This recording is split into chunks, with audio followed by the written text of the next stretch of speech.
বাংলাদেশের এই অস্বাভাবিক পরিবেশের মধ্যে বর্তমানে অনেকেই আটকে রয়েছেন। বৈষম্য বিরোধী ছাত্র আন্দোলনে অজানা আতঙ্কে থাকা হিন্দু, বৌদ্ধ, খ্রিস্টান সহ সব ধর্ম, বর্ণ এবং সম্প্রদায়ের মানুষের নিরাপত্তায় দেশের বিভিন্ন স্থানে কমিটি গঠন করে তাদের ধর্মীয় উপাসনালয় পরিদর্শন করছে সেনাবাহিনী। এছাড়া রয়েছে পুলিশ প্রশাসন সহ বিভিন্ন রাজনৈতিক দল। কিন্তু এরপরেও কি তাদের চিন্তা কমেছে? না, বিন্দুমাত্র নয়। কারণ হিন্দুদের সঙ্গে ইতিমধ্যে যা যা ঘটেছে তা কেউ স্বপ্নেও কল্পনা করতে পারবে না। কিন্তু এই সময় আশার আলো দেখিয়েছে বাংলাদেশেরই এক মন্দির। নতুন কোনো মন্দির না, প্রাচীন এক মন্দির। আর কোন দেবী জানলে আপনারা অবাক হবেন। বাংলাদেশের এই অরাজকতার মধ্যেও এক আলোকরশ্মি সৃষ্টি করেছে এই প্রাচীন এবং অলৌকিক মন্দির। ঠিক কী ঘটেছে জানতে আজকের ভিডিওটি শেষ পর্যন্ত দেখবেন এবং কমেন্ট বক্সে হর হর মহাদেব লিখতে ভুলবেন না। সকলকে আমাদের চ্যানেল পুরাণ কথায় স্বাগত। আজকে আপনারা জানবেন বাংলাদেশে ঘটল এক বড় ঘটনা।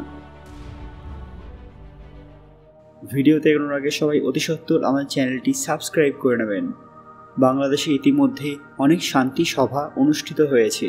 আমরা অনেকেই মধ্যযুগের অমর কাব্যগ্রন্থ মনসামঙ্গল কাব্যের নাম শুনেছি, কিন্তু আপনারা কি জানেন যে এর রচয়িতা এবং বাংলা সাহিত্যের অমর কবি বিজয়গুপ্তর প্রতিষ্ঠিত মনসা কুণ্ড নামে খ্যাত বরিশালের গৈলা গ্রামে প্রতিষ্ঠিত 530 বছর পুরনো এক মনসা মন্দির, যেখানকার পৌরাণিক মাহাত্ম্য আজও সবাইকে অবাক করে। ঐতিহাসিক মনসামঙ্গল কাব্য মতে মধ্যযুগে সুলতান হোসেন শাহের শাসনের সময় ইংরেজি 1494 সালে কবি বিজয়গুপ্ত দেবী মনসার স্বপ্নাদেশ পান এবং নিজের বাড়ির বিশাল দিঘি থেকে পূজার একটি ঘট পেয়ে গৈলা গ্রামে অর্থাৎ নিজের বাড়িতে মনসা দেবীর মন্দির প্রতিষ্ঠা করে পূজা অর্চনা শুরু করেন। পরে দেবী মনসার আদেশে দিঘির ঘাটের পার্শ্ববর্তী একটি বকুল গাছের নিচে বসে স্বপ্নে আদিষ্ট হয়ে মনসামঙ্গল কাব্য রচনা করেছিলেন। কবি বিজয়গুপ্তের প্রতিষ্ঠিত সেই মনসা মন্দিরটি আজও রয়েছে। আছে সেই ঘট, চলছে মন্দিরে পূজা অর্চনা। মনসাকুণ্ড দিঘির পূর্ব দক্ষিণ কোণে মন্দিরটির অবস্থান। এর সামনে দাঁড়ালে চোখে পড়বে বিজয়গুপ্তের স্মৃতি বিজড়িত সেই বৃক্ষ, আশ্রম, বিশ্রামাগার সহ অনেক কিছুই। মন্দিরে রয়েছে পিতলের তৈরি 1 টন ওজনের মা মনসার প্রতিমা। মা মনসা সম্পর্কে আমরা কম বেশি সবাই জানি। হিন্দু পুরাণে তাকে ঋষি কশ্যপ এবং নাগজননী কদ্রুর কন্যা বলা হয়েছে। সৃষ্টিকর্তা ব্রহ্মার আদেশে ঋষি কশ্যপের মন থেকে এক বিশেষ দেবী সৃষ্টি হয়েছিল, যার নাম হয় মনসা। তবে মঙ্গল কাব্যে বলা আছে যে মনসার পিতা হলেন ভগবান শিব। বিভিন্ন পৌরাণিক তথ্যে এটাও বলা আছে যে তার লালন পালন করেছিলেন নাগরাজ বাসুকী। আসলেই তার একটি বোনের ইচ্ছে ছিল। এ নিয়ে তিনি ভগবান শিবের কাছে আবেদন করেছিলেন। মহাদেব তার পরম ভক্তের ওপর কৃপাদৃষ্টি বর্ষণ করেছিলেন। মনসা বিজয় কাব্যে লেখা আছে যে একবার নাগমাতা কদ্রু একটি বালিকার মূর্তি নির্মাণ করেছিলেন। সেই মুহূর্তেই ভগবান শিবের রশ্মি নির্গত হলে তা থেকে মনসার জন্ম হয়েছিল।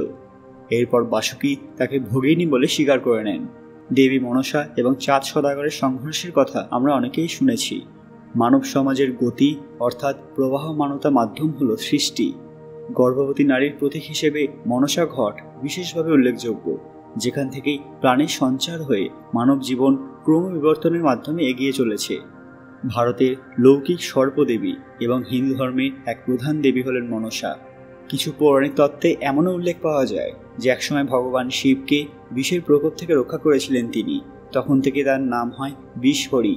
তার আরাধনা করলে মানুষের সব কষ্ট দূর হয়ে যায়, জীবনে সুখ প্রাপ্তি হয়, পাশাপাশি সন্তান লাভ এবং সাপের আক্রমণ থেকে রক্ষা পাওয়া যায়। এই জন্য প্রত্যেক বছর আমরা মনসা পুজো করে থাকি। আপনারা হয়তো জানেন না যে বিজয়গুপ্ত মহাকবি খেতাব পাওয়ার পর সমগ্র ভারতবর্ষে মহা ধুমধাম করে মনসা দেবীর পূজার প্রচলন ঘটে। ইতিহাস থেকে জানা যায় 1971 সালে মুক্তিযুদ্ধ চলাকালীন পাকিস্তানি হানাদার বাহিনী মন্দিরের প্রতিমা সহ সবকিছু ধ্বংস করে দেওয়ার চেষ্টা করেছিল। অনেকের মতে সবকিছু ধ্বংসও করে দিয়েছিল। এর বহু বছর পর বিদেশে অবস্থানরত সনাতন ধর্মের কিছু ভক্তের অর্থ অনুদানে ফের স্থাপন করা হয় পিতলের বর্তমান মনসা প্রতিমাটি। বর্তমানে মন্দিরটির মূল বেদি সাদা মার্বেল পাথরে তৈরি। সর্পদেবীর পূজা অর্চনার স্থানটির চারদিক থেকে স্বচ্ছ কাচের দেওয়াল দিয়ে ঘিরে রাখা রয়েছে। মন্দিরটি পরিচালনার জন্য স্থানীয়দের নিয়ে গঠন করা হয়েছে কবি বিজয় গুপ্তের স্মৃতিরক্ষা, মনসা মন্দির সংরক্ষণ এবং উন্নয়ন কমিটি।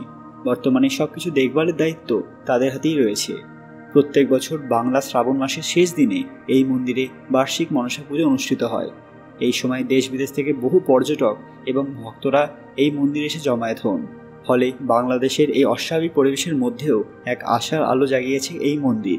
যতই মন্দির ধ্বংস হোক না কেন, মানুষের আস্থা নিয়ে রাজনীতি হোক না কেন, কিছু কিছু জায়গা আজও স্বমহিমায় নিজস্ব স্থানে বিরাজমান, যার গায়ে হাত রাখতে সাহস পায়নি বাংলাদেশের কিছু দুষ্কৃতী।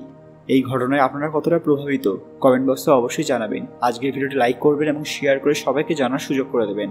আর হ্যাঁ, জয় মা মনসা, হর হর মহাদেব লিখতে ভুলবেন না। আরও এরকম দরকারি আপডেট পেতে পুরাণ কথা অফিসিয়াল চ্যানেলটি মনে করে সাবস্ক্রাইব করে নেবেন। খুব তাড়াতাড়ি ফিরে আসবো আরও কিছু দরকারি ভিডিও নিয়ে।